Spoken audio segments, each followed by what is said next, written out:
because Alex is not Is here. Alex not here? All right, let's retry. All right, let's do it. You have taste. And if they heard In a way it the that's first meaningful time, to software people. now they hear it again. Hello, I'm Bill Gates. I would recommend TypeScript. Yeah, it writes a lot of code for me, and usually it's slightly wrong. I'm reminded, incidentally, of Rust here. Rust. This almost makes me happy that I didn't become a supermodel. Cooper and Nex. Well, I'm sorry, guys. I don't know what's going on. Thank you for the opportunity to speak to you today about large neural networks. It's really an honor to be here. Rust. Data topics. Welcome to the data. Welcome to the Data Topics podcast. Hello and welcome to Data Topics Unplugged, your casual corner of the web where we discuss what's new in data every week. From moles to human pins, anything goes. We are live on YouTube, LinkedIn, X, Twitch, you name it. Check us out there. Feel free to leave your comment or question, or if you can hear us, feel free to also let us know. So thanks. Shout out to Maria Constantinescu, whoever that is, for letting us know. My name is Murillo. I'll be hosting you today, joined by the one and only Bart. Hello. And we have a very before the special guest, we are, I think I don't know how much you heard of that, but Alex is not with us today. So if you see Bart stretching to reach the soundboard, or if you notice any other technical issues, you know why. It's gonna go super smooth. Well, no. Let's see. From now onwards. If this wasn't live streamed, maybe I would say that, and then we can just edit everything. But no, well, let's see. The stakes are higher now, and we're joined. We have a very special guest. We have calisthenics, superhuman, human flag on his spare time, and when he's not doing that, he teaches machines. We have Senne. So can you get a round of applause for Senne? I'm gonna ask Bart to do a lot of these just to get these. That's relatively quick. That was quick. All right, Senne. How are you? Good. Thanks for having me. Thanks for coming. Yeah.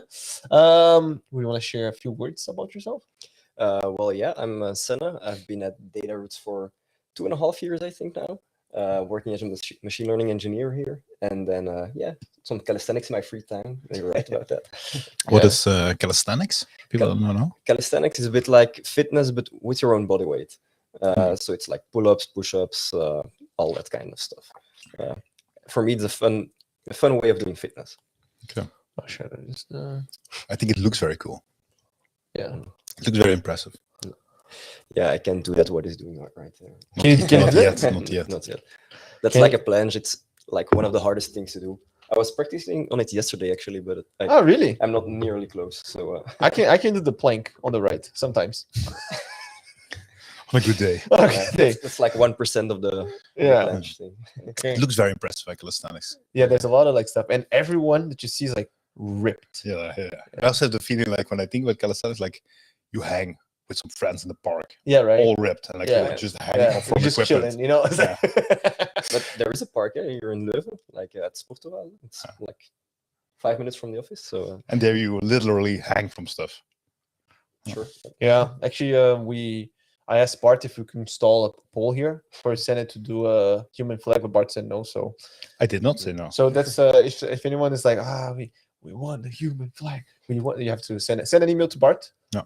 At Datatopics.io to get the poll installed here at our studio. I feel like studio is a bit of a strong word, but our podcast studio. Our table with a few mics around. Yeah, our corner, cozy corner. Our corner. Yeah, did you know actually, Bart? I think Senne was the first person I met from Dataroots. Yeah, that's true. Oh wow! Actually, like there are a few asterisks here. The first person you met from Dataroots. Yeah. He wasn't before me. Yet. Yeah. He wasn't from Dataroots, but when I was a student, I would still work out in the gym in the Q11. Used to some time ago. And Senne was there, and I was like, man, this guy huge, like all the weights down, like emptying the machine basically. With and I was like, not true, but yeah, man, it's nice. Yeah, man. I was cool. like, bro. So you have history. Yeah, we do. Yeah, I think maybe even when they was like, hey, can I use it? How many more sets you have? So we bonded, you know. You're gym bros. Exactly. You flex your packs at each other. Exactly. Yeah.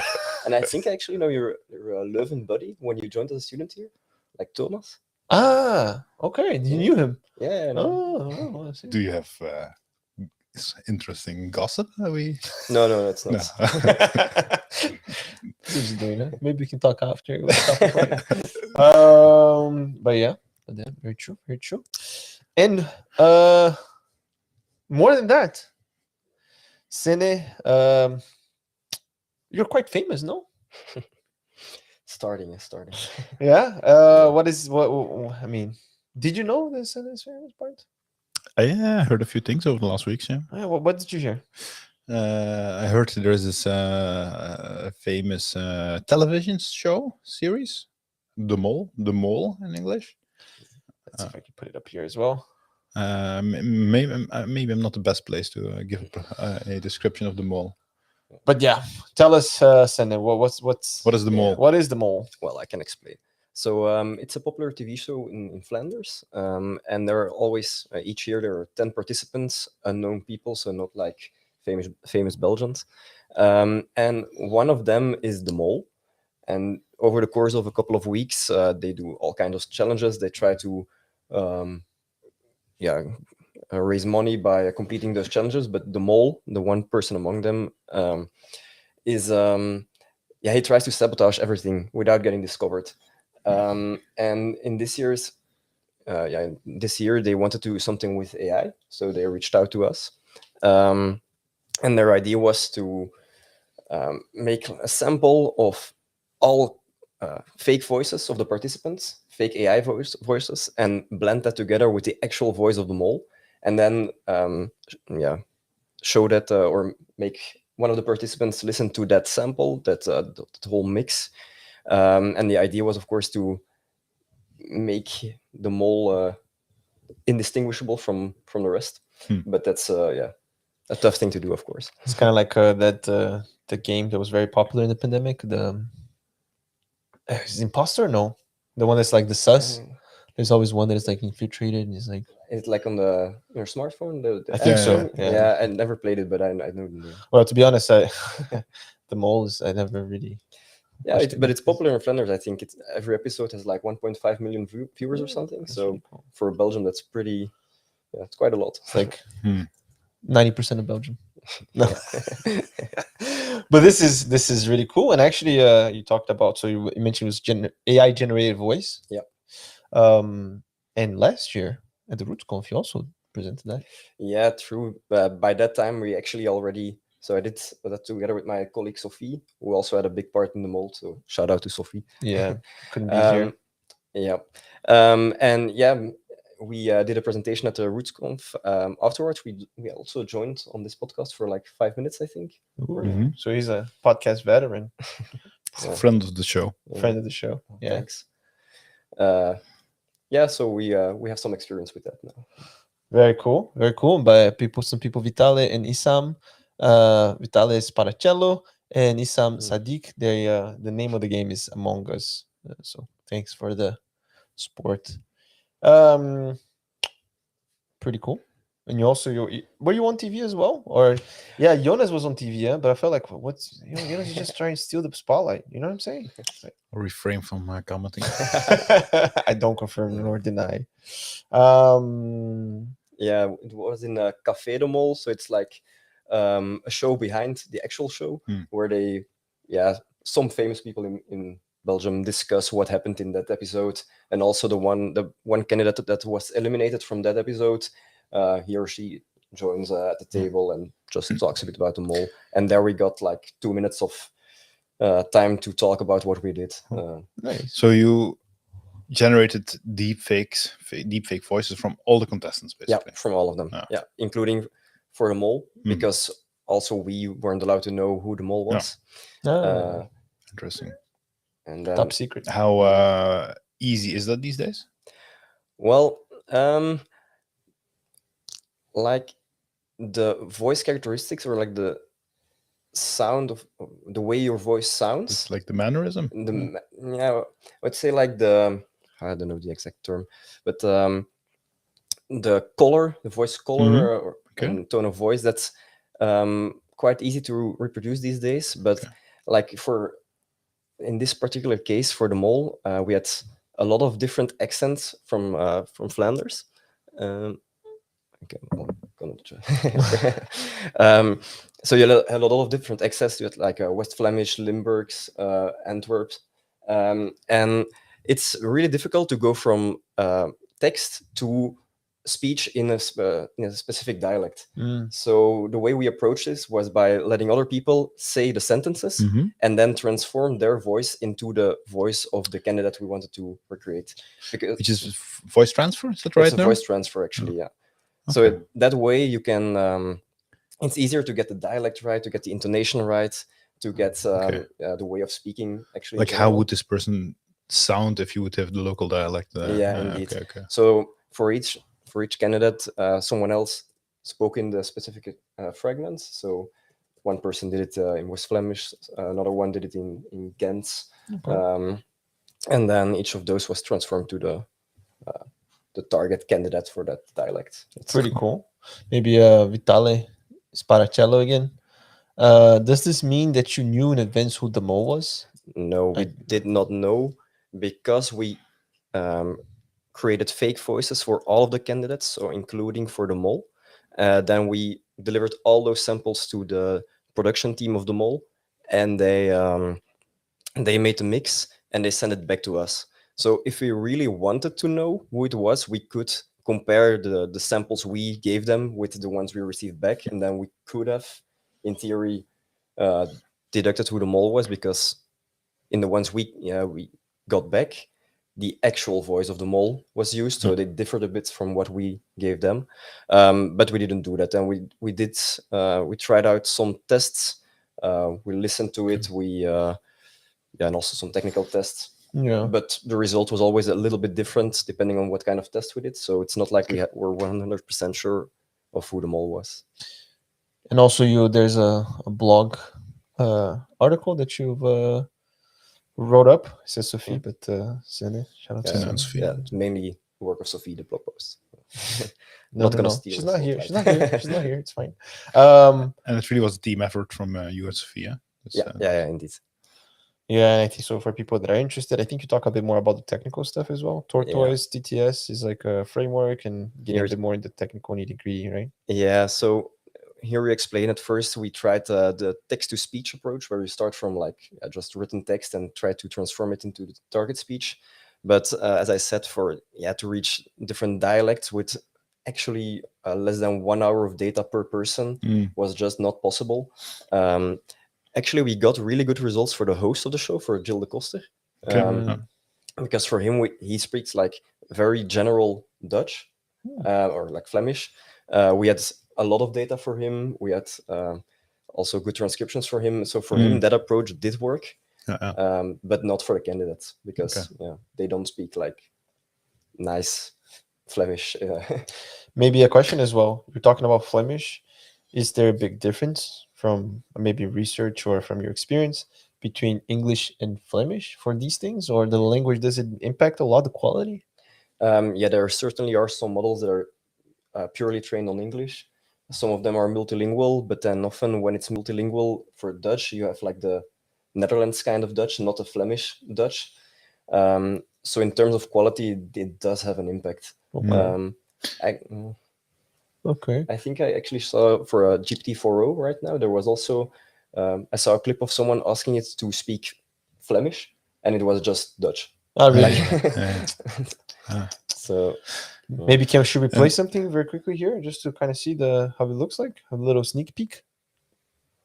Actually, I'm not sure if we're going to be able to hear. You need to unmute yourself. Here, right? Yeah. Let's see. This is Gilles. That's his name? Gilles? Jill. Yeah. So that one was pretty good, I think. Let's see. En dit is de finale zin van mijn test. Sounds very like radio voice, you know? You know? But he's a presenter, so all the training data we had was also like in a presenting style. So that's And this is I don't know if you want to No, I just was wondering, like, when did you actually build this? Because it's been a long It process. was, I think it was, we started in September, Okay. and then we finished in October while they were actually already on their trip. So Okay. it was really last minute.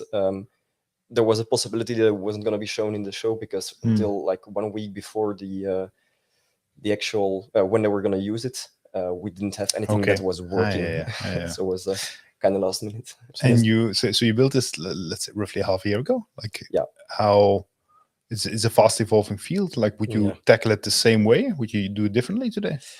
I think like the voice conversion, that approach, I would definitely take again.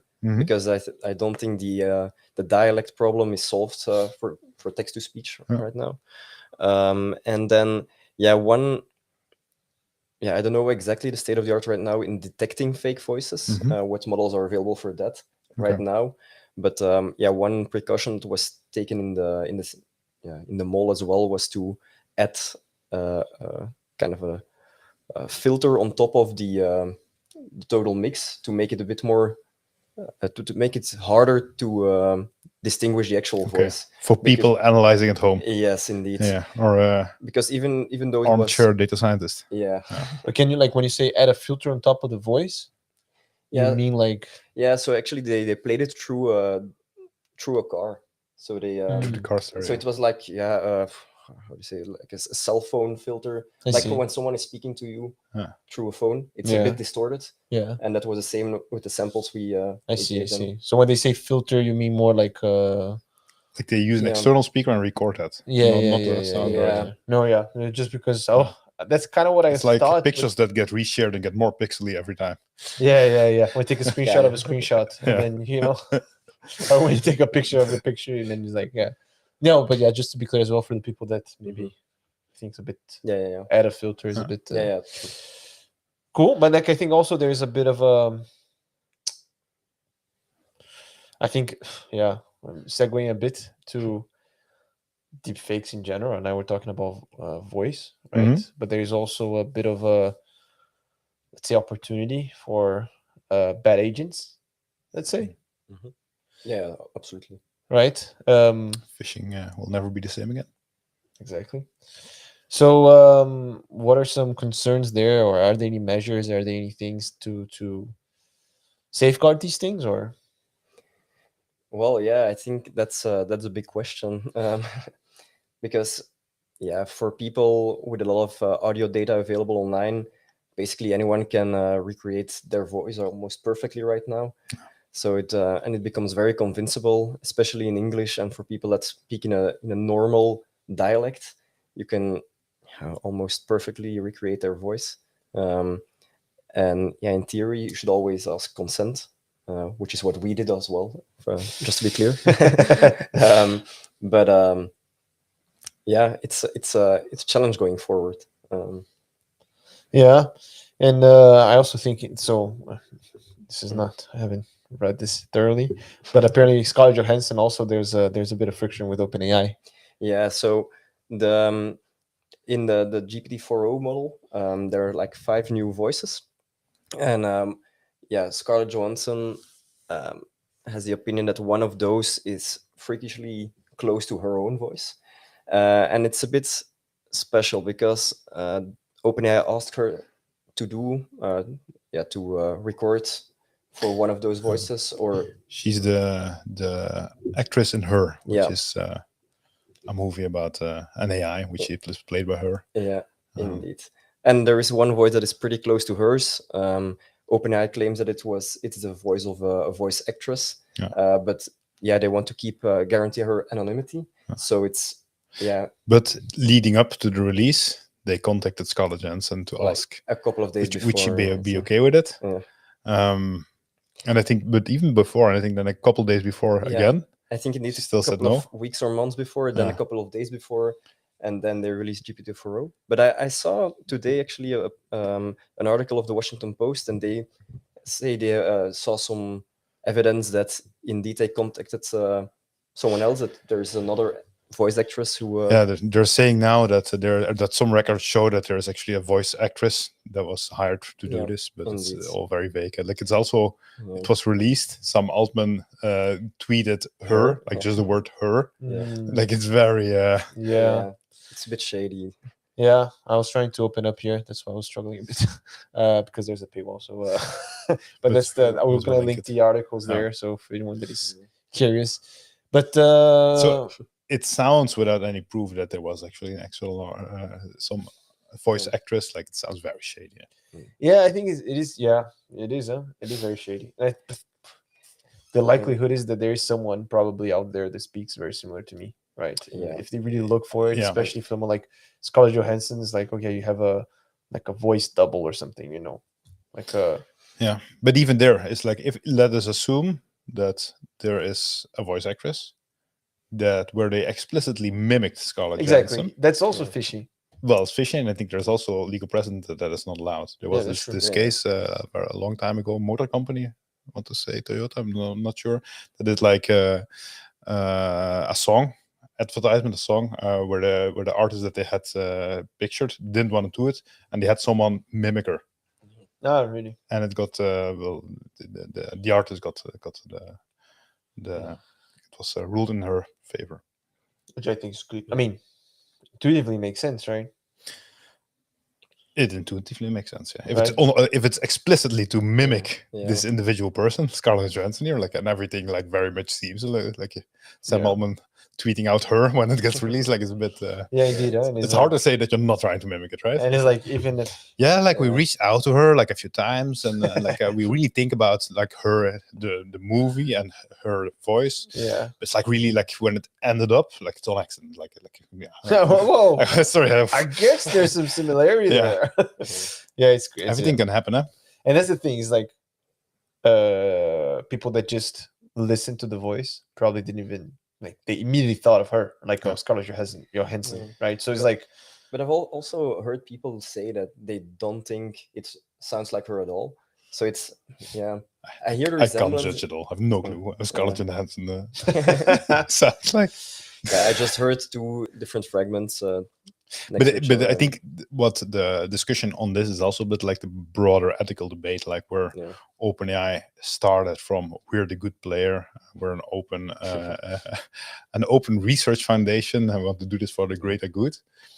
And if you even don't have correct actions on something like this, like you can very much question the whole broader ethical framework around it.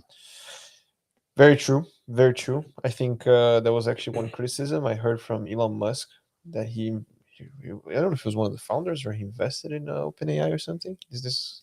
He invested. He was very early as an investor. Very early, right?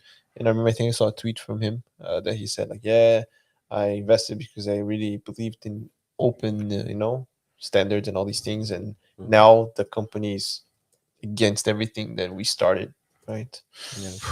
And not sure if that is the best source of information these days. That's but why I'm bringing it up, because there's actually XAI, right? And I'm not sure how timely this is. I think it's relatively timely. Yeah, 26th of May, indeed, very timely. That XAI raises $6 billion from Valor, A16Z, and Sequoia. Which are big funds, right? A16Z, they also have Andreessen Horowitz. What? It's what the name stands for. Andreessen Horowitz is like Kubernetes, like the 16 is 16 characters. It's like something from his Kuber and Nettes. But they also, do they have a podcast or something as well? They have that as well. They have a podcast as well. Okay. 16Z News. Yeah. Okay. What is like? It's a huge fund, huh? A16Z. It's bigger than the podcast. But what is this? So XAI always existed. Well, maybe what is this about, Bart? Just any more context you want to add? It's an AI startup from Elon Musk. It raised $6 billion in a funding round, which is big, and I'm not sure at what valuation actually. Maybe we can see it as well. I think 18 billion according to 18 billion according to Musk himself, I think. But That's crazy. And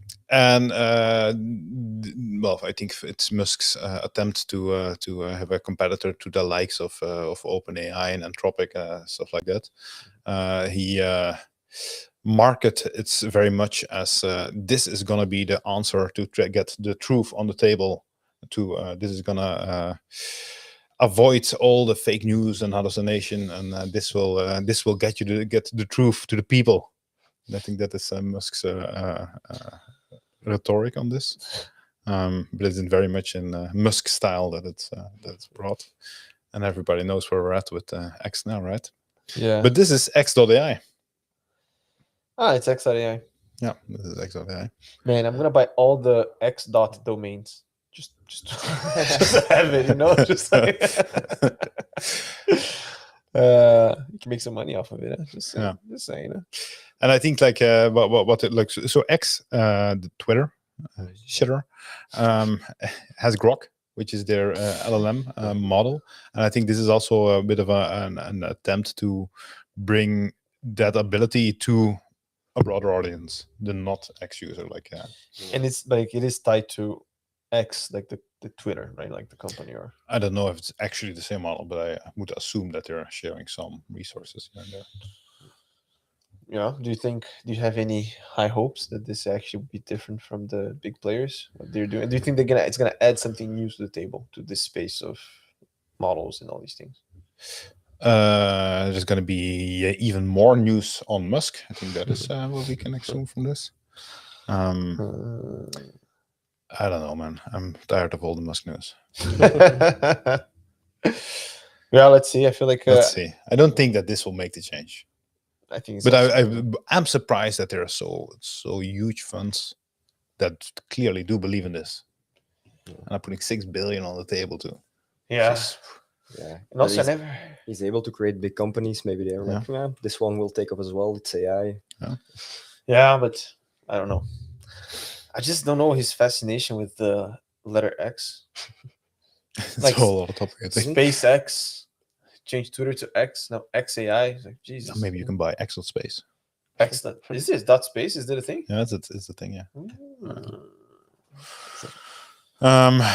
There is a question that we have from the audience. One of the friends of the show. Who is this guy? Is Vital? Mr. Sparacello. Is there a real OpenAI competitor? Their models are always better and cheaper. I think it's a very fair question. Senne, what's your opinion? That's a very Murillo move. Huh? You read, oh, that's a tough like one. Huh? What do you think? Yeah, I think generally speaking, I think Vital is right. Like OpenAI and their models are really good, very easy to use. And so far, I don't think so, but it's good maybe to have some more competition and to. Yeah, I fully agree. I think the first time I had a feeling that something is on par with ChatGPT 4 Turbo, it was with Claude 3 from Anthropic. So the first time I had to feel like this is something that is more or less comparable. But that is also like from the moment that there is something that is more or less comparable, like they immediately released, in this case, GPT 4.0. Yeah. And like they were again miles out of the competition. That was impressive. Which is crazy. Anthropic, their models are also closed and everything. I think so, yeah. But what they don't, well, maybe I'm not 100% sure. I wanted to say that they don't have any vision models, but I'm not 100% sure what I'm saying. But then, like, I never tried it. For me as a user, like, let's say the Anthropic is the same as GPT.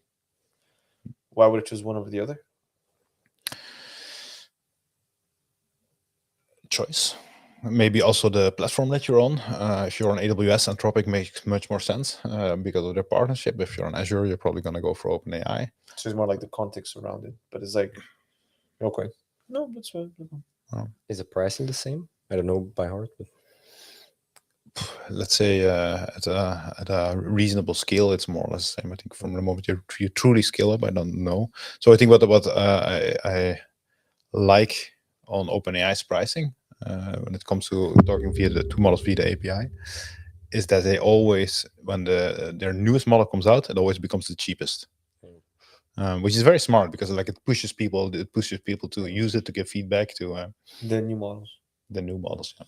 It's not cheaper than their let's say than 3.5, like, because these are very niche small models.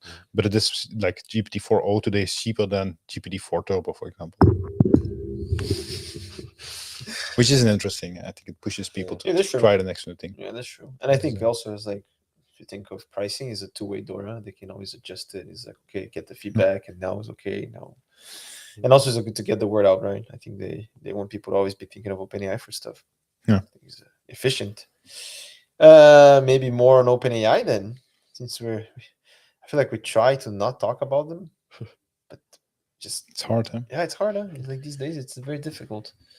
OpenAI and News Corp deal accelerates paid data race. This is from the 28th, which is, I didn't even say the date today, did I? It's from today. Yeah, it's from today. Wow. Oh, okay, Bart. Let's see you. Yeah, this is yet another paid data deal that OpenAI strikes. We've seen this this time with News Corp. News Corp is the owner of titles like the Sunday Times, the Sun, the Times, the Wall Street Journal, New York Post, the Australian, the Daily Telegraph, a lot of stuff. News Corp is they own all these? Yeah. Oh wow. Exactly. And it basically again gives OpenAI access to their data in probably I haven't looked into the details, but probably it's for training purposes, to give them training data, but also to do more accurate real-time queries. So if you want to get the latest news on something like whatever topic, that it can also crawl their recent indexes. Okay. New York Times had sued OpenAI like a while ago. I think we talked about something like this, no? Mm-hmm. Did we have a resolution on that or no? It's I don't think so, but this is not New York Times here. This is New York Post. I think there are. Is it New York Post? I thought it was New York. Oh, yeah, New York Post. Do you think these are ripples of that in a way? Because now it's like, well, I think this is definitely like a reaction to that. But because I remember we talked about back then, we were saying like, well, it's a bit. People do they want to bite the bullet or not? Because now there are these deals happening. But if the ruling favors OpenAI, right? It's a bit like a moment of tension, you know. We're a bit in suspension. Like if there is ever a ruling like that, using this data for free is considered fair use, then you're not going to get any money for it. Exactly. And but this is like where there are a lot of lawsuits happening, and like OpenAI probably also doesn't want to spend millions in legal fees. Yeah. So, and do you think this is much, because today data, like, I think it still catches my attention as well, but data is already a commercial product, right? Like Google and all these things, they were always selling data. Do you see in that lens, do you see this as a very different thing? The difference now is that we know where the data is used, right? Yeah. I think it's a different source of revenue for these type of companies. Like it's and it's a new channel where news can surface. Like you can maybe search for recent news on ChatGPT, where you typically always have the notion, okay, this is trained on data and it's probably going to be outdated when I search it, and like this allows you to get that access, and hopefully also get some transparency, like where does the data come from, quotations, these type of things. Is it well, it's new. I think it's new in that context. It's new. It's new that it's become such a big new channel. Yeah, that's true. Yeah. I feel like it's for me, it's kind of like people have been using this for that. It's become like a pattern, let's say, and now they're investing on it, so it's more robust. It's like improving. Yeah, but I think even like they also need to do this. Huh? Like this is like they give the source of their data to something like OpenAI in this case. I can very much imagine a future where you go from, okay, I'm gonna open the Wall Street Journal, I'm gonna read the article, and instead of doing that, tomorrow I'm gonna go to ChatGPT and gonna ask like, what were the 5 major headlines of yesterday, and it's just gonna generate the text for me, hopefully based on correct underlying data. But like it's a completely different use of the of the channels that something like these newspapers have available. Yeah, I think also you mentioned like using ChatGPT to get a overview of the news. But I think also people can like, okay, give me a summary, or maybe I don't want to know everything in the article. I just want to know what happened to this person or that person, right? So you can also kind of, which gives you but it's I think you have the same thing with social media. You have a bit of a danger that you create this bubble around yourself. Yeah. If you start querying the news very much based on what you want to know, not necessarily looking at the front page. Yeah, that's true. It's like it's a bit I mean, I think social media kind of does it a bit, right? Like it gets a bit magnified. You end up like, in your own echo chamber. Yeah, you know, it's like even if you have I don't know, let's say I have a very peculiar view, and let's say only 1% of the population actually shares this view with me. The internet provides a platform in which I can surround myself virtually with all these people, and I think that everyone is like this. Yeah. Right. So yeah, I feel like the same way that social media and like the internet and like the fake news, I think people need to be a bit re-educated. I think there's also a bit of this there. And Google also is not staying behind, right, on these things. We mentioned Google, like they're also using AI for their search, right? I think if you Google some stuff, sometimes they give like a AI overview. I don't know if actually I haven't seen it yet. I don't think it's available here. I haven't seen it yet in my Google. Yeah. It's probably that they released it in the US first. Maybe, Yeah. but I thought it might have been, yeah. But what was the? Why am I bringing this up? Yes. Senne, why am I bringing this up? Yeah, well, there are some pretty funny answers that the Google search provides. It's clearly indicated that it's an experimental feature, so people should be warned, I guess. But if you Google what you should do if your cheese is not staying on your pizza and how you can make it more sticky, then there is one answer. That you should mix about 1/8 of a cup of glue in with the sauce, and then non-toxic glue will work.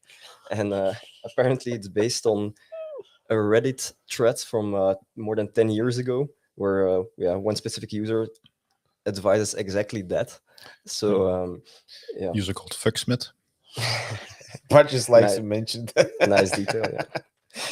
But I think this person is very happy now, right? Like this is like this. Now. Like he planted the seed 10 years ago. It had to get to Google signing a deal with Reddit to crawl their data to train their model on. Yeah. And now he's the authority on how do you get cheese to stick to your pizza. Yeah, and I think also like so this I pull up. This is something to aspire to. Bart's just gonna go on Reddit crazy. It's just like one day. How do you know that this is not me? Sure. But I was like, no, but the guy should be proud, really. No, really, he should be. He did a good job. He did a. Actually, it's even a deleted. No, the subreddit is deleted, I guess. Right? It's just deleted. No, the user that posted the question. I see it. Yeah, the Fucksmith there. No, the Fucksmith is here, right? But like, I thought our pizza was a. No, the deleted there is just the user that posted the original question. Okay. Thanks, Bart. Just. Yeah, so they put like first of all, I think that the question itself is super weird, right? Like, my cheese slides off the pizza too easily. It's like, okay. But also like this is the most upvoted answer as well. Yeah, probably they made a selection of like the best answers and only use those. Yeah, but like, also the funny ones. From afar, that sounds smart, huh? Like I have a question on Reddit, like the most upvoted answers probably want to be okay. But that's when you're going to the sarcastic. Yeah, but that's when the internet is great, right? Like there's always like sometimes like people they just kind of find each other and they just come up with these like outrageous things. So like, most comments I see that are upvoted are just really funny ones, actually. So no, I think Reddit is also a bit of a space for that. And there were other examples as well, so right? Yeah, some other, but a bit less harmless. I think I saw someone who graduated 21 times from a university instead of once. Oh, really? A python is apparently a mammal now. So yeah, there was a question: what mammal has the most bones? And it was like, oh, it's a snake. Oh wow! But it's harmless, it's experimental, but it shows that it's not perfect yet. Although, well, it's harmless. You can debate it, huh? Like, I mean, the Python one, the glue one. I mean, I assume 99% of people knows they shouldn't put glue in their pizza, but just for the 1%. But you know, I mean, I'll be cautious because I even heard like stories that people were following the GPS and they drove into the ocean because the GPS was saying something like that. Like even things like that. It's like, don't trust people. Yeah, that's also what I was thinking with like Google. Normally, you think like, okay, Google. If I do my search, I will get some decent sources. And there, if you see non-toxic glue, yeah, well, maybe that works. I don't know. Yeah, is that? Oh yeah, like I mean, yeah, glue, of course. If you add a bit of details to it, I think you can make it very believable, huh? And yeah, see here also that a dog is playing the NBA. Yeah. So they just switch from their what's the like if I search on something, what is the highest value based on page ranks versus, and they just switch it to what is the highest upvoted on Reddit. That's what it seems like, right? You know where their training data comes from. They're like, we're not paying your size. We just do that. You will be fine. Batman is a cop. Are you both Reddit users? Not frequent, but just occasionally I scroll through. You're pretty much. But do you have do you post stuff on Reddit? No, I feel like I'm too insecure. I sometimes post stuff, but I'm wondering, like, I'm posting stuff, and like Reddit is getting money from this from Google. Like it feels a bit weird. But are they getting money? Yeah, they closed the deal. Yeah. I think. But I thought Reddit data was free. No, because the API there was a change. But I think I've accessed Reddit data. A $60 million deal per year. That's some money for my data. For you and user Fixmits data. Yeah, but I think that's I was looking for one other funny example. I finally found it was like a reporter Googled whether you could use gasoline to cook spaghetti faster, and they replied, "Yeah, no, but you can use gasoline to make a spicy spaghetti dish." And then with a recipe. That's risky, right? Yeah, that is risky. That's risky. That is risky. So yeah, there's also here glue pizza. So before sharing, but you would expect a bit more robustness testing before something like this goes live. Yeah, and they claim it's like really rare. It almost never happens. Like this kind of answers. Yeah, I know. Yeah, almost never. But I think that's also what is almost never for you, right? Yeah. Yeah, but I think what if your cheese slides off your pizza, right? Like you end up there. Or like if you're like a young child at home warming up your pizza, and then that's true. Or like you're like you're a kid home alone first time, you know how I want to make spaghetti pizza, spicy ones. Oh yeah, my dad has some gasoline in the garage. Yeah, it's like I like it spicy. I mean, yeah, like I think, yeah. I mean, I don't know. I think it's scary. This is a bit scary. It's scary, yeah. It's scary. But I do feel like I share this sentiment of. And I think for these things, the data deals that are happening with respected news outlets, like where there's a bit more fact checking, where you expect there is some actual journalism with fact checking at least, because it's also debatable these days. I think for those type of things, like that is very valuable to move this forward when it comes to having trustworthy data coming out of it.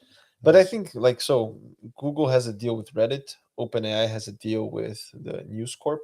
You see the difference? Yeah. What I'm gonna say is like, do you think it's because Google they're not investing as heavily as OpenAI, or do you think they have like why is this? Because I mean, as like you're in charge of Google AI search, right? Like, would you do a deal with Reddit? You know what I'm saying? It's like.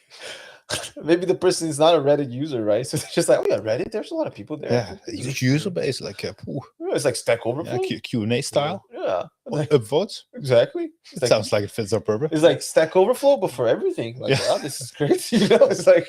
And I think Stack Overflow would be more trustworthy than Reddit. Yeah, but but if you don't know Reddit, it can look like that. Yeah. Stack Overflow for everything. You know, it's like if you think of the system, people ask questions, people reply, they're upvotes. It's like they're moderators as well. Yeah, this is the same thing, but the one is not restricted. So, I think it's also it's gonna be like if you don't have a way to actually query like up-to-date sources, like knowledge that is very sensitive to evolutions, is always going to be very hard to capture in an LLM. Like, for example, if you have to depend on training data. Like stable knowledge, like Pythagoras' theorem, like it's been very stable for a very long time. It's probably like if you answer today what it is, like it's going to be the same answer in 30 years from now. I Probably. hope. I think so. But like who is the president of the United States? That's a very like every 4 years. Like if your training data is outdated, you can't answer it correctly, and then you need to have this way for recent stuff to exit out and to query actual news sources to have a good answer. Yeah, but then I think, well, I don't know if I'm diverging a bit much, but then there's also the strategies, right? Are you rely on the training data to give you these answers, Well, or that's what I like mean, are you going to do like a RAG kind of thing, Yeah. right? Yeah, indeed. But I fully agree. Because arguably, even if you do buy News Corp data, but you still have like a RAG system kind of thing, and you don't vet your sources, you may still end up with what's True. has, right? So yeah, but I think I think the thing was also makes a bit surprising is that first is Google, which I guess they used to be the standard in AI, right? Like it used to be like, oh, Google, DeepMind, and all the things, right? Today, I don't know if that's the case, and it feels very half-baked. Like it feels like they're. Yeah. And the reason why I'm bringing half-bakedness, we talked a while ago about the human pin. We talked a while ago about Rabbit R1, and now, like I think for the human pin, we had already said that like humane AI pin. Yeah, humane AI pin. That we said like I think that it was a hot take. I think that these AI gadgets. Excuse me. These AI gadgets are like the future of AI gadgets are basically smartphones, right? And then the joke was that you have this humane AI pin, and I'm going to put here on the screen for the people following us in the live stream. So basically the idea with this device is that you clip, so I'm not super into it, right? But like you clip on your shirt or whatever, it sees everything you see. If it needs to give you information, like I think it projects stuff on your hand or something. Yeah, right. I think it has a microphone, and then they were even joking with those foldable phones that you can that, right? Like and like sees everything. I think you have to touch it to make like a picture or a video. So I don't think it's constant.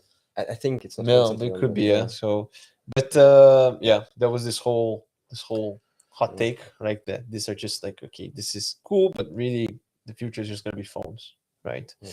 And lately, so this was on May 22nd, so a little less than a week ago.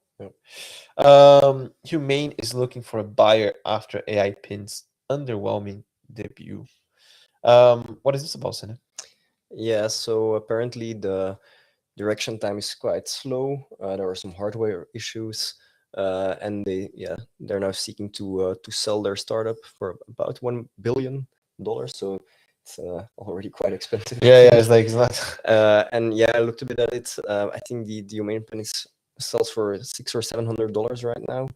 And one of these things. Yeah, for one of those. And as you said, I think it's a cool thing, but I'm not gonna drop my smartphone. So if I'm having my smartphone, I think all of the big models are coming with AI functions as well now. Yeah. So I don't see why I would buy that AI pin. Yeah. I think it's interesting that they're now for sale. I mean, it's clearly showing that they're not doing well. Yeah, but they're still $1 billion, right? It's like, well, that's what they say. They want $1 billion, but I feel like even I think if when you're not doing well and you have to sell, it's a very hard. Yeah. You're not in a luxurious position, eh? Even if you sell it and it's like if they get $1 billion, like it's still not a failure, right? Like you have a startup for $1 billion, that's pretty good. I very much wonder whether this will go for I don't think it will be $1 billion as well. I think maybe so also but I think this also comes from after like halfway April that got trashed by like a very, very famous YouTube reviewer, Marcus Brownlee, I want to say. This guy? Name is. No. So it's trashed by another. But I really trashed him. But like he has a huge following, and I think a lot of the reasons why it got trashed are also fair. Maybe a bit harsh, but apparently like there was a huge drop in demand, which was already not impressive after the huge impact on the community. So this is probably also is it this guy? No, partially influenced it. The one on the right. Yeah, is this the same one? Yeah, I seen him. Yeah, it's so yeah, this guy, yeah, the worst Yeah. product I've ever. ... Let's see what this is. The worst product I've ever reviewed for now. Yeah. Yeah, it's a bit So strong language. 25 minutes of Yeah, harsh language. but let's say that a year from now this still exists, or that their production gets sold for parts, which Yeah. is what I would assume And actually. maybe we don't have a well. I wanted to follow this up as well, but I haven't had time. I think Humane AI pin also gets bundled off with the Rabbit R1. Like actually, the previous video for people in the live stream was actually about Rabbit R1. This guy also reviewed Rabbit R1, and the title's like barely reviewable as well. This video I did watch. I did watch some things. There's more drama behind that Rabbit R1 stuff as well. But apparently it was very underwhelming as well. I think this guy actually mentions that it feels like these AI companies, they have a different strategy. Usually people would build something, they would test it, and then would go to market. And now it's like they build something, they go to market, and they try to make it work after, So it's like the Rabbit R1, apparently they talked about so just a reminder for people, it was like the little orange device that you have a scroller, you have a camera. Very and then nice design. Nice design from Teenage Engineering. There was this big, like, Steve Jobs, like, how do you call it? Like a launch or a keynote, I think they called it. And they had the large action models, which there's a bit of drama there, but I don't know enough to talk about it. And basically they said, like, okay, you buy this, but there are like 3 apps that you can use. So it's like you buy, but like there's Uber or like DoorDash, which is like delivery stuff. They said that a lot of times you got it wrong. And there's not enough apps. I think Spotify, Uber, and DoorDash. So it's like, yeah, you release this product, but you cannot do anything with it. And then they were saying like, okay, yeah, we have this, and we're working on it, but it feels a bit backwards. You release something that doesn't really cater to your audience, and now you're working on it, right? So it's a bit weird. Also, maybe Vitali has another question. Let's say, did you see the CoffeeZilla video about Rabbit R1? He claims it's actually a scam. Yeah, that's I think I haven't watched it. It's more recent, Yeah, so that's the one that I still wanted to take a look. I think they mentioned a scam because so someone told me that the scam is because the large action model was not actually a large action model. It was just a regular foundation model, but they're just using it. So, but I need to look into that, and maybe I'll bring it up next week. So hold me to that, Vitale Sparacello, and maybe we can discuss more about it. But yeah, so I'm not sure if it's a trend now. Looking also at the Google stuff, but it feels like these big tech players, they're a bit releasing stuff prematurely, maybe. I'm not sure, but it's a bit it's a weird time. It's a very quickly evolving domain, and like you can also imagine, like time is of the essence. Yeah, you want to be the first, and maybe quality is not as important. Like, but that's what I think is weird. I don't know. But that's what I think is weird. Like, quality is not that important. I think it's one of the first times that I actually I don't discussed think, this. I don't think that, but... No, I know, but it's like, I mean, I think we're discussing this not because the first time you discuss this on hardware. We've seen this with software already happening a long time ago with games, for example, where you get like these very early versions released, and then it gets improved over time. You just now see it with hardware. Yeah, I'm not sure. Like, for example, Google with this AI thing, it's a bit weird, no? Yeah, but that's maybe just the Google thing. Yeah, maybe. But I mean, even that, like, we discussed a bit the Google thing, and like you had the GPT-4o presentation. It was a very cohesive presentation the day before Google I/O. Very cohesive presentation for OpenAI. Like, this is a product. This is what you can do with it. And then the day after, like, you have these hundreds of news items from presented at Google I/O. It's like all the engineers sat together for a week and had a hackathon, and like, these are the results. But like, what is actually going to be a product, what is not, and what will end up on the Google graveyard after a few months, and like, but even the Gemini stuff, when they did the announcement, they was like, oh yeah, this is amazing. And I think what Google has always been super good at is PageRank, which now we're trying to replace, and ads, of course. But it's a bit weird, huh? It's a weird when you look at that, to me it's a bit weird time. But, yeah. So yeah, I just wanted to add, like with the pins, uh, I would imagine if you want to quickly improve and get user feedback, you could sell it at a low price, and maybe like that it's good for a user. Like, okay, if it upgrades, you got it for a low value, for a low price. You give some feedback, but it's like $600-700 and a monthly subscription of I think $25 a month on top of that. So it feels a bit much for not getting a lot in return. It's good for people that want to try it out for the. Yeah.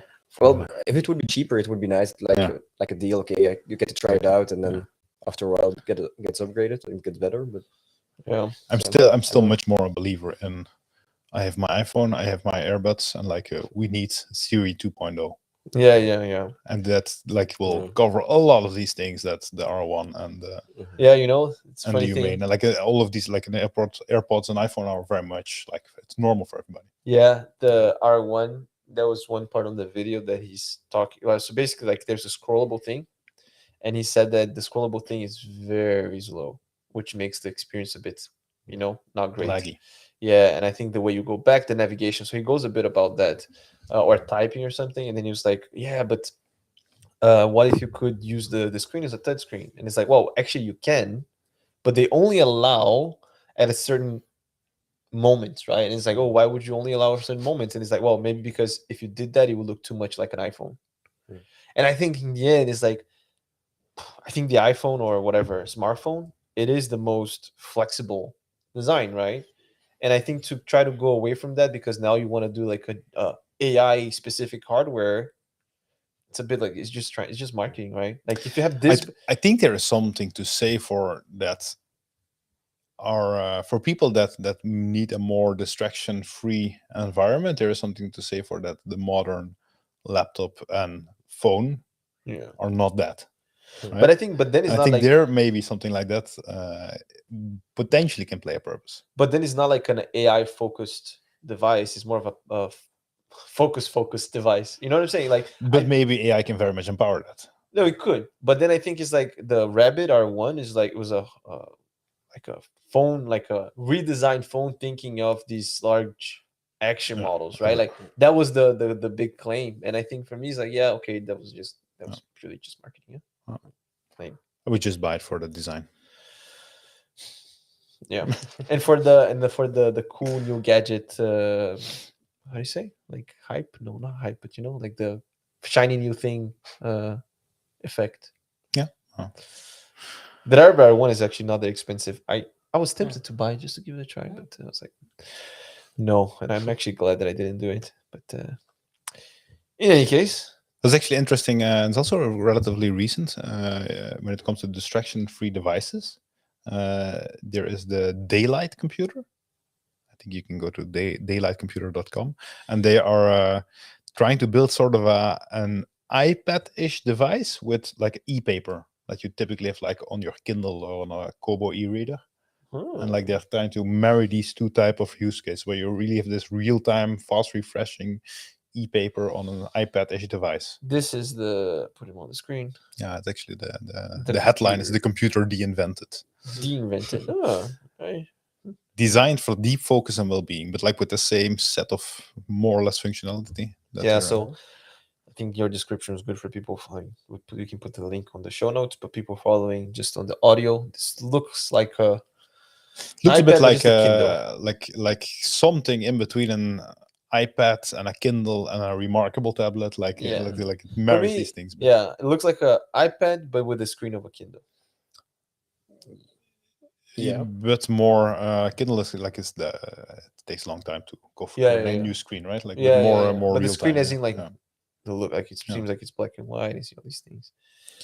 Very interesting. I like that they say de-invented. It's good that you read it out loud because I just glanced at it. I was like reinvented.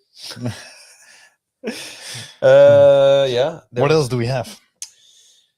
We have quite some stuff. Do we? I think we need to find the time. But do we have something from the tech corner? You know, a wise man once told me that a library a week keeps the mind at peak. Yes, and I added a library.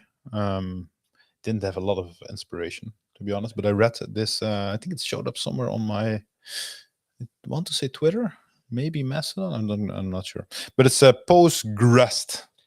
PostGrest. PostGrest instead of PostGrest, starting to become difficult. PostGrest, the database that everybody knows, one of the best databases out there. Not opinionated on this at all. Let's not open. Let's not go there. But this is PostGrest, with which ends the suffix is REST, like a REST API, a REST interface. And how I didn't try it. I tried it out myself, but I read a little bit of the description. It's like a kind of a web-ish server that is in front of your Postgres database that allows you to talk to your database like if you would just doing a REST call. Like if you do a GET, you're gonna fetch stuff on the database. If you do a POST request, you're gonna create stuff in the database. If you do I would assume, I'm not sure actually on the terminology that you use, if you do a put request, that they're going to update. And it's you can also do like authentication like you would do for an API, like via bearing token or these type of things. So it feels very natural. It's cool. Maybe for the people, just a bit more concrete, I think. Yeah, so maybe also like what you typically, when you talk to a REST interface, you're showing some stuff on the screen, like you use, typically use JSON structures. Yeah.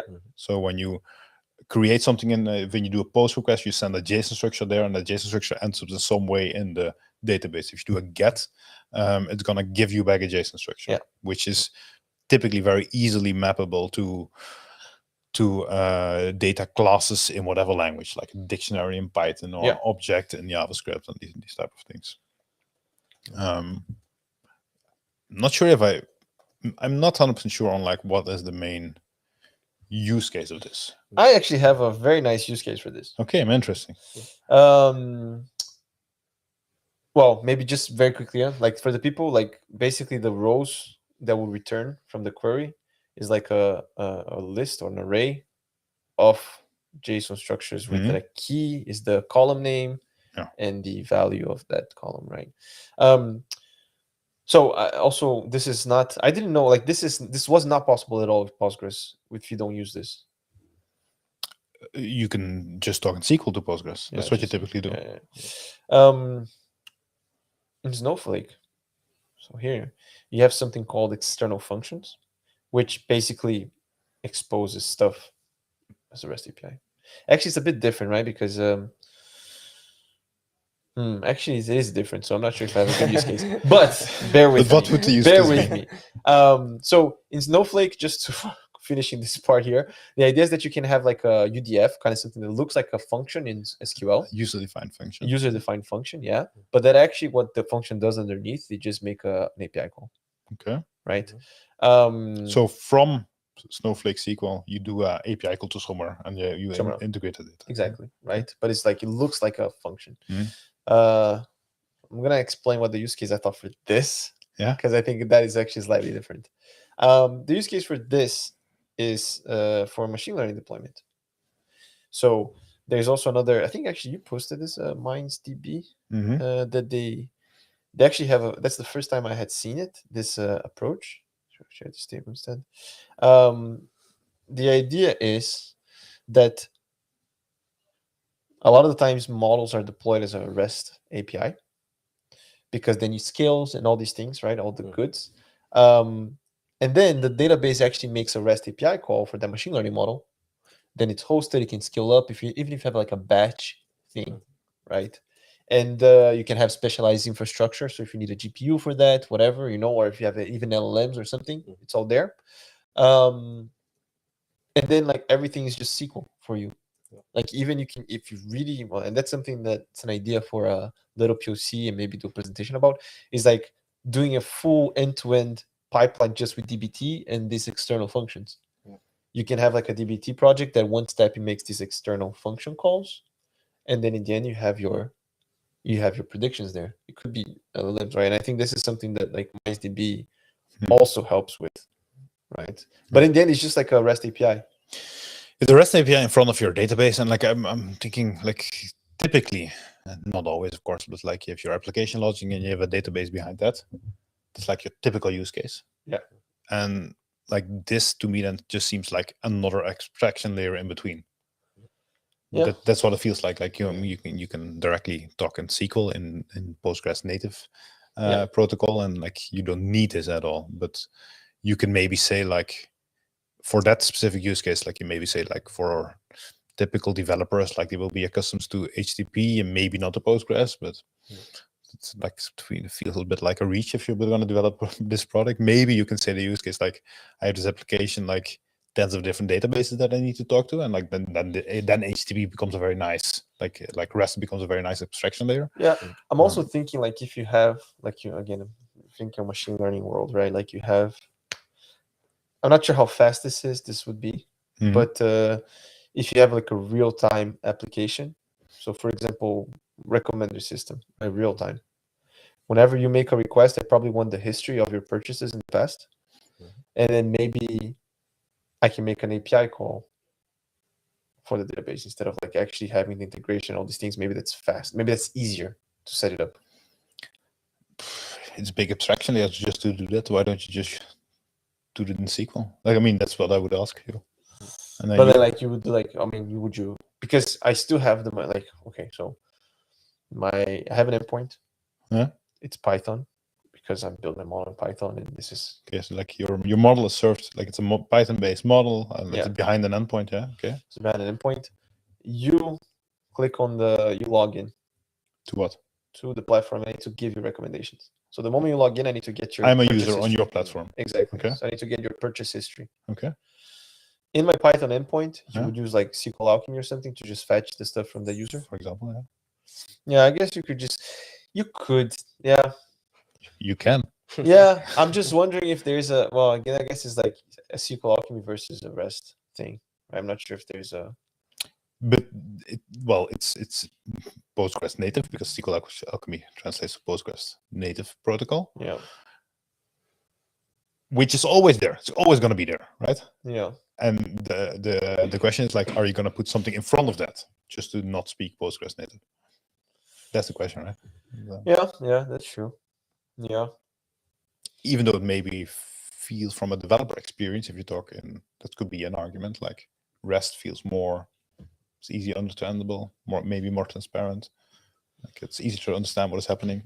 Yeah, and I guess, but I think the other thing I'm thinking is like if you have the prediction and you want to share with consumers, I think if you say REST, most people I would expect them to know. I'm thinking a bit out loud here, huh?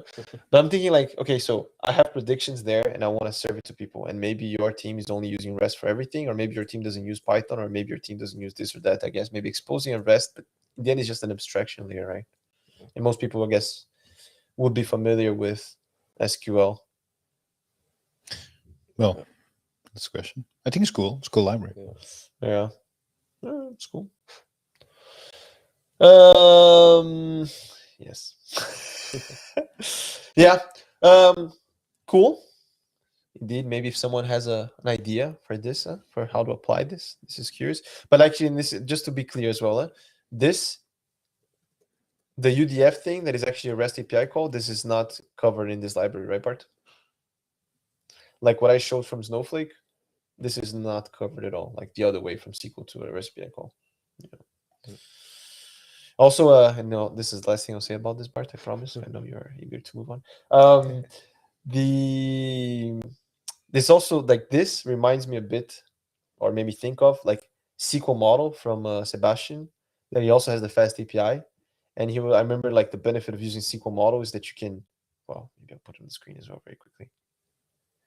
The SQL model is a pydantic model, which is what fast API is based on, and he even says that the benefit of doing that is because then you can specify and you can get back the object, which is very similar to what you're saying, but like then it's like you're building this interaction layer, right? All right. I hear you, Bart. I hear you. Okay. I have a hard stop in a few minutes. Yes. So very quickly, we mentioned domain names. I joked about buying x.ai, x.com, x.everything. And it pays off apparently. It pays off apparently, indeed. And I think the reason why for people that are not super familiar with all these things is that once you buy a domain, it's kind of yours, and as long as you keep paying, it's yours. And if someone wants to use it, they need to buy it off of you. right? But what happens if there is like a government that bought a domain that is like, you know, and apparently there was I think a ethical hacker that he was Yeah.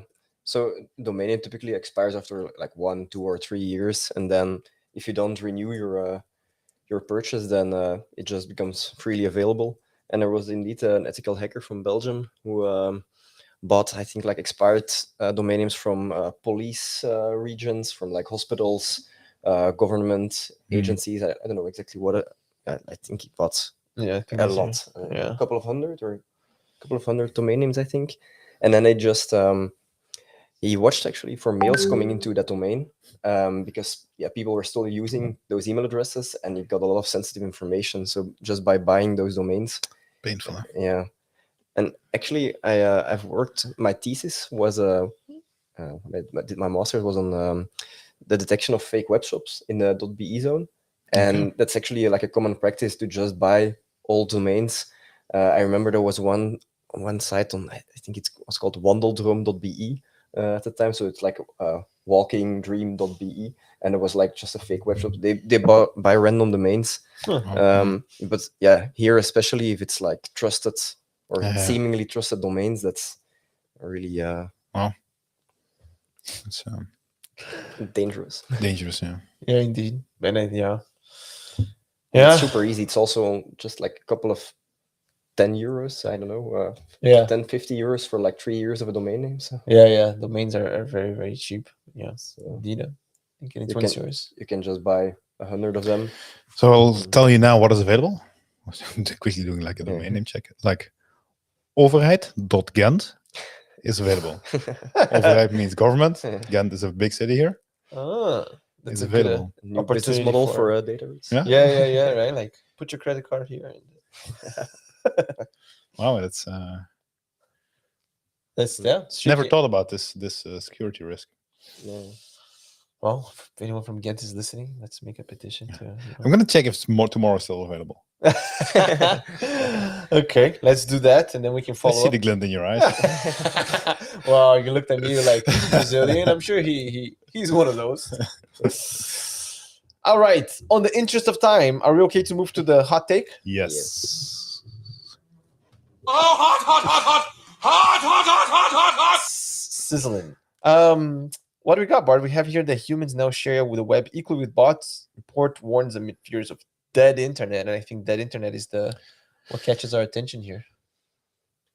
The hot take is the internet is soon to be dead. That is the hot take. To make it a bit hotter, huh? It's just like heading some.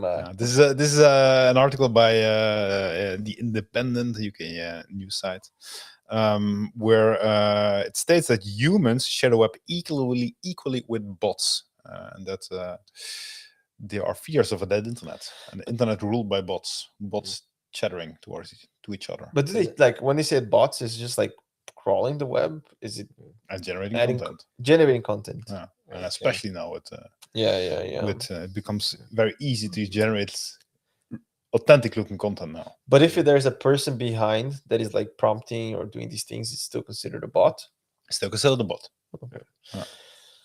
Yeah, but then I agree that like, well, I'm not sure if I agree that share equally the web with bots, but I do agree that there is a bigger amount of bots. But to me, I wouldn't define that as bot though, because then like but I think the question is like, is there a danger of the internet being dead? Is it truly a problem that there are a lot of bots? Like, I mean, if you're aware of that. Well, but are you? Are you though? I think the issue is this. Like if we talk about Reddit, like if we look at the top page, how many of those are actually either posted by humans or upvoted by humans? I think that is the question. Eh? Like how many is still authentic these days? Yeah. And I also think it's like OpenAI does a deal with News Corp. News Corp authors use ChatGPT to write their content. And it's just like a loop of AI feeding on AI. Yep. And then we're all gonna kind of like converge to noise eventually, So yeah, I mean, to be very honest, like AI feeds on the internet. If AI is ruling the internet and feeding on it, something's not gonna go well, right? It sounds a bit like a race to the bottom. Yeah, right. But I feel like at one point people are gonna be like, "Well, this is not getting better." And what is also in the article is that it's not necessarily only content, but also, and I'm not sure where they get their numbers from, is that also the proportion of internet traffic will soon be bypassed by bots versus the internet traffic by humans. Yeah, I mean, which also asks like what does it mean to your infrastructure?